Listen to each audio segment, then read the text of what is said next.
Welcome to InfoGuide. In this video we can learn how to change the File Explorer Quick Access menu to Classic menu. So for that, first I am opening the File Explorer.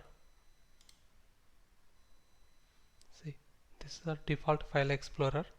It is in the Quick Access menu. So if I click on the PC, it will showing as my Classic menu. I want to get this one.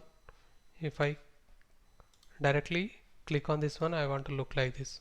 So for that we need to do some settings. Just click on the files and go to change folder and search options.